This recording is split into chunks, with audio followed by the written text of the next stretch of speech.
One day after finishing the Netflix Baki series, in my suggestions there was Kengan Ashura. I decided to give it a chance with very low expectations. At worst, I felt it could just be a faster paced, mediocre Baki clone. Oh, how happy I was to be wrong. Kengan Ashura proved to be a series that quickly grabbed me and forced me into submitting my love for it. There's a quest for revenge, a fantastic supporting cast, martial arts galore, and of course, a tournament. Each of these components and more are handled expertly so it can stand out on its own and not die as a cheap Baki clone. Proven to have as much passion and heart as Baki, that it stands, in my opinion, side by side with the supposed inspiration as one of my favorite martial arts series. So, here we are. Kengan Ashura, the complement to Baki. Kengan Ashura is about men in brutal, bloody, bare-knuckle combat, fighting for nothing more than the chance to prove their strength. Kengan Ashura started out as a 2012 manga written by Yabiko Sandrovich with art by Darumiya and published in Ura Sunday. Years later, it saw an anime adaptation come to fruition in 2019 on Netflix from the studio Larks Entertainment.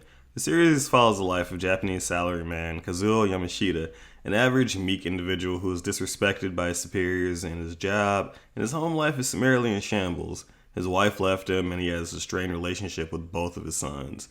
One a delinquent that only returns home to steal money from him, the other a shut-in that feels even farther away despite a door being the only thing that separates them. Yamashita's life is for all intents and purposes pathetic, a life that rightfully deserves your pity. That is until one day, after a peek down a back alley, he meets our other protagonist. A mysterious young man in the middle of a brawl. Yamashita is enamored at how the individual half the size of a mountain-esque opponent can so easily defeat such a foe. The young man in question is Toki. Nope. Tokita. Nope. Baki. Takeda Oma, despite the visual similarity, could not be any more different from Baki.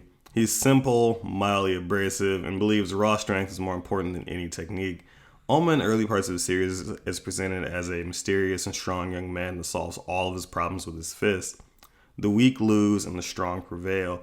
As he goes about his life barreling headfirst into any street fight to prove that he is the strongest fighter. Oma, for all intents and purposes, is a caveman in the modern age. His only two instincts are to eat and fight, representing the ideal man that Yamashita once hoped to be. After this meeting, Yamashita is then forced into the Kengan Association by his boss, with Oma as his representative fighter, thus intertwining their fates as their lives are changed forever. The Kengan Association is a cabal of corporate elites from around the world that hosts bare-knuckle underground proxy wars with billions on the line. Any dispute companies may have over money, stock, or property is settled here in these vicious street fights. As fast as the duo enters this world, so too are they entered into the Kengan Annihilation Tournament, one in which the best fighters of the Kengan Association are brought together to battle one another until only one reigns supreme as a champion of the Kengan Annihilation Tournament. At the onset, the two just feel like standard anime characters. A stoic, socially awkward badass, and an inept but lovable everyman that's constantly thrown into impossible situations. There's a degree of escapism in the two, but with a very important relatable quality to them. Yamashita, despite being Oma's elder, looks up to Oma. He is the idealized version of the kind of man Yamashita wants to be. A crystallization of strength and masculinity, if you will. Oma, on the other, just sees Yamashita as a means to an end. Without Yamashita, Oma can't fight in the Kengan matches, a world where he seeks to reach the top. Yamashita's various success and Oma's desires are intrinsically intertwined. Over the course of time, the bond between the two grows deeper.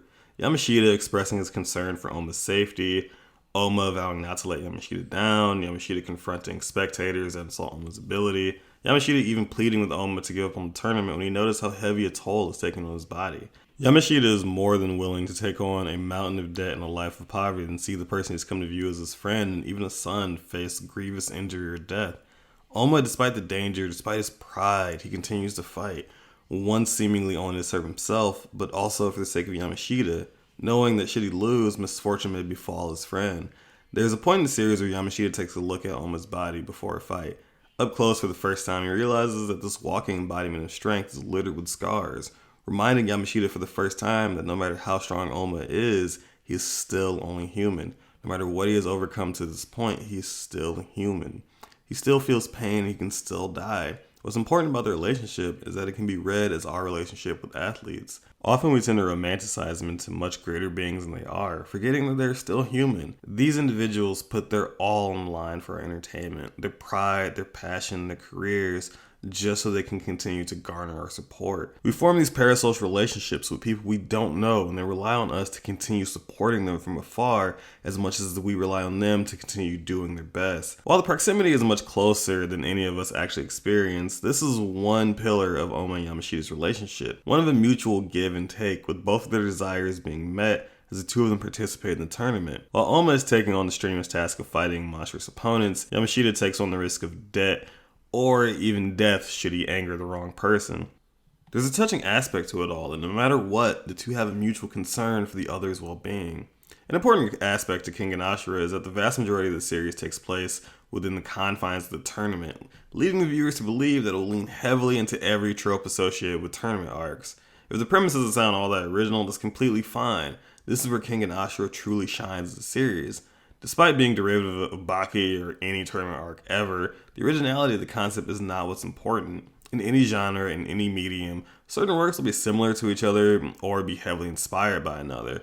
While we live in a time with so much content at our hands, having the newest idea is not what is important, but the overall execution of how a series distinguishes itself from another.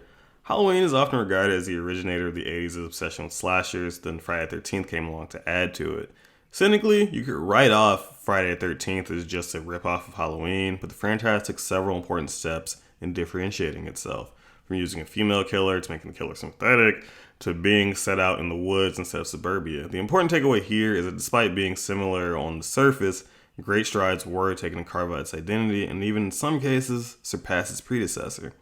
In the realm of anime, think about how Attack on Titan had Kabanari, DBZ had the Big Three, North Star had 80 shonen manga.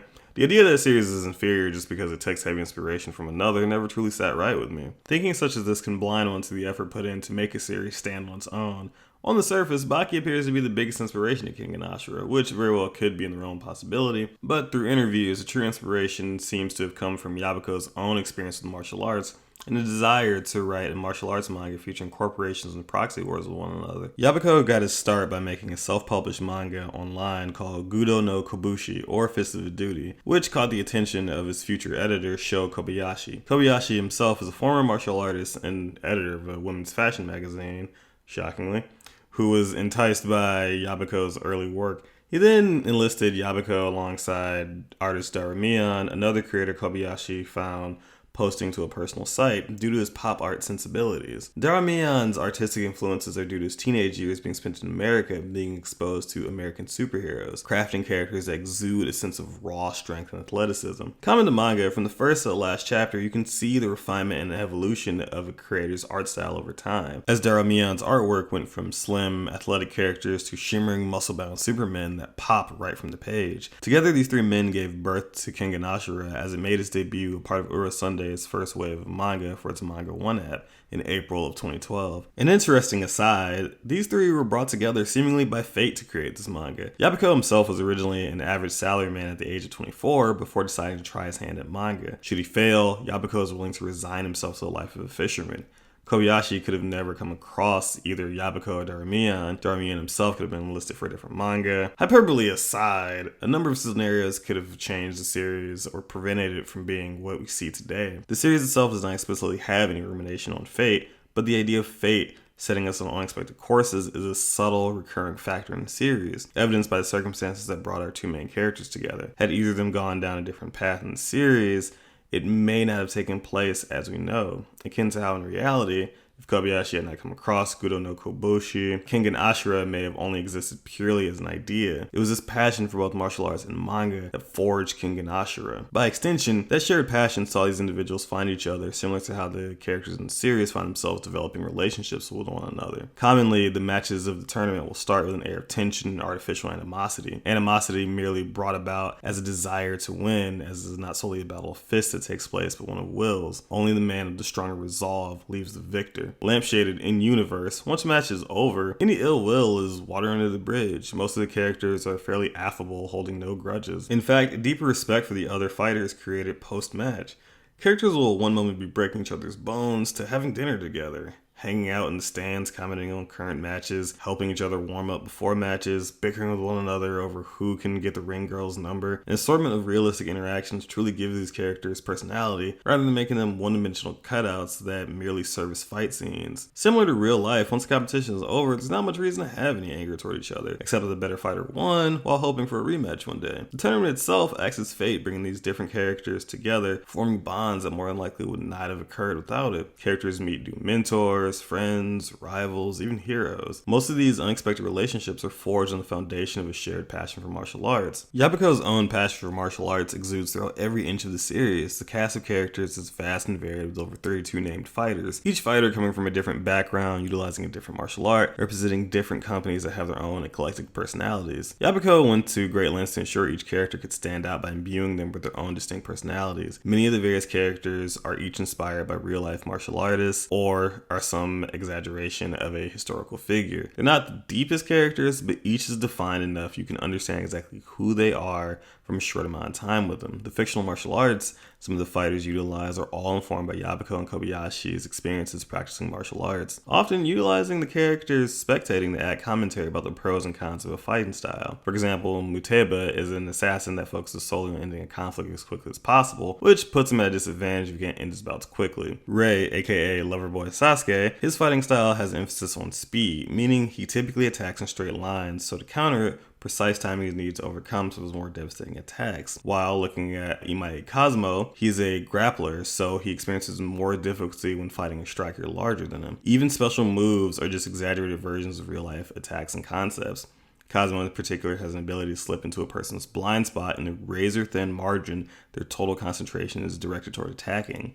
Oma's advance is increasing his heart rate to insane levels. Lito's razor's edge is just superhuman grip strength. This technical minutia and expertise informed everything about the fighters. Yabuko and Kobayashi would even meet along with Daramian so the two could enact scenes for Daramian to reference when drawing. Daramian being the only one of the three without martial arts experience, this would help him properly draw how a fighter strikes and even the correct form for a submission. Such thought and consideration like this is what makes Kengan Ashura such a blast, as every hit feels authentic. It immerses you into the battle perfectly. If it isn't apparent now, the passion that these three had for the series is what makes it. Passion that was shared by the director and the screenwriter of the anime, Seiji Kishi and Makoto Uezu, respectively. These two were also former martial artists with a burning desire to create a martial arts anime. Kishi, who had expressed there weren't many true martial arts anime. When approached with the project, Kishi was adamant that it be completely in 3D, feeling that was the only way to truly convey and capture what a true fight is like. After working on the Danganronpa anime, Kishi leveraged this experience with the 3D in Kengan Ashura. For an anime so heavily ingrained in martial arts, it is important to convey the full range of movement and motion of the characters. These aren't Rasengans or Kamehamehas or things we could actually do. Hell, you could YouTube Akata right now, practice it, and you're one step to being Oma. Personally, I feel Kengan Ashura utilizes the 3D quite well. With most of the series being in 3D, the sense of authenticity is conveyed quite well, as you can easily see how holds are locked in, or a tense bout of grapples and reversals can easily be followed. Certain characters would be rendered in 2D, while fighters will always be rendered in 3D. As revealed in interviews, if only one fighter ever appeared with a 3D model, it would become pretty obvious who would win in each match. Now, this is key. Due to the fighters being rendered in 3D, one of the biggest issues is that of expressing any changes to the characters, from hairstyles to clothes and even bruises.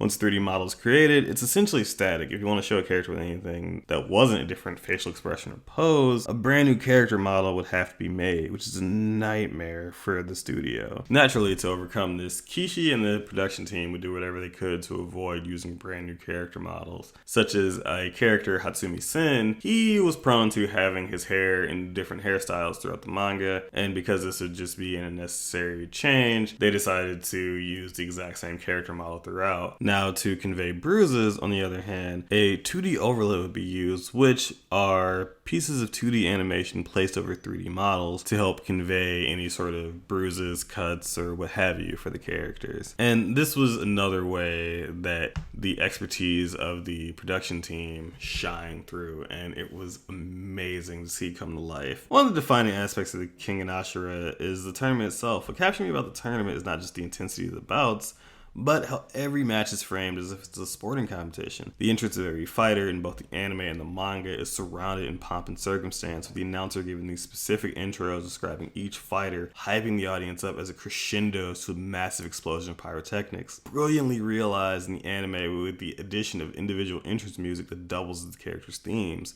One of my favorite being that of Imai Cosmo. These moments truly sell the sensation that we are witnessing a sporting event. Each fighter even has their own epithet or nickname, things like the God of War, the Executioner, the Destroyer. A stylistic choice that adds to this feeling that despite the hyper-violence, the series feels right at home in the sports genre of anime. Oma and Yamashita are the only characters that we truly get to know before the matches, a brilliant touch that despite the lack of knowledge, none of the characters are treated as if they only serve to further the arcs of Oma and Yamashita. There are friendships, grudges, and more between each of the fighters present, giving them all a defined place in the world. Outside of some color commentary and small moments, the true moment we get introduced to the supporting cast is during their matches. Glimpses into their history are conveyed through roughly sketched storyboard-like sequences. These sequences are typically awash in a limited color palette, thematically linked to a certain character's life. The ocean blue of a fisherman, blood red denoting the bloodlust of a murderer, or a melancholic blue with a single character rendered in striking yellow to convey a character's exuberant personality. Through each of these, we are given a peek into the hopes and dreams of each fighter. Typically enough information is given about each fighter so that we, the audience, can sympathize with either fighter of our choice, making it truly feel compelling. There's no pretense of good versus evil or a battle for the fate of the world. Much like combat sports in real life, it is merely two individuals putting their skills to the test against one another, with the audience waiting in suspense to see who proves to be the better fighter. Nothing gets me more excited about the series than the raw, earth-shaking clashes presented. Each one is filled with massive blows that are punctuated by slow-mo as the misfortunate individual on the receiving end reels at the realization that the other person may be stronger than they thought, or they're in over their head. Each passing moment is filled with tension so thick that it can be cut with a knife as the matches ebb and flow. This gets me every time I sit down and watch any of the matches. I've personally jumped and roared with elation when a favorite character of mine pulled off a seemingly impossible victory. The anime, without any need to be more than what it is, has this uncanny ability to tap into our basic instincts and elicit these moments of excitement from outstanding wins. Most anime battles follow a sort of cadence.